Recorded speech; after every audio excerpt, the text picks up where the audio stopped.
આજે આપણે શિરામણ કરવા બેસી ગયા છે. તમે જોઈ શકો અહીં આપણા મતે દેશી ગોળ ઘીમાં લાડુ ચોરાઈ ગયો છે ને અહીંયા છે ગોલાનું શાક. આજે મારી મમ્મી બનાવ્યું છે. બધાના ઘરમાં ગોલાનો સંભારો તો બનતો હશે અને ગોલાનું શાક કેના ઘરમાં બને છે એ કોમેન્ટ કરી નાખજો. બાકી અહીંયા બાજરાના રોટલા છે, અહીં ગોળ છે, બાકી છાશ છે ભેંસની, અહીંયા ઘી છે, ઘરનું છે.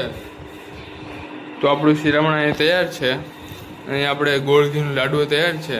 તો ચાલો આપણે શિરામણ કરી લઈએ.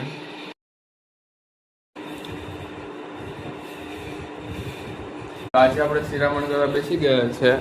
તમે જોઈ શકો અહીં આપણા મતે દેશી ગોળ ઘીમાં લાડુ ચોરાઈ ગયો છે ને અહીંયા છે ગોલાનું શાક. આજે મારી મમ્મી બનાવ્યું છે. બધાના ઘરમાં ગોલાનો સંભારો તો બનતો હશે અને ગોલાનું શાક કેના ઘરમાં બને છે એ કોમેન્ટ કરી નાખજો. બાકી અહીંયા બાજરાના રોટલા છે, અહીં ગોળ છે, બાકી છાશ છે ભેંસની, અહીંયા ઘી છે, ઘરનું છે.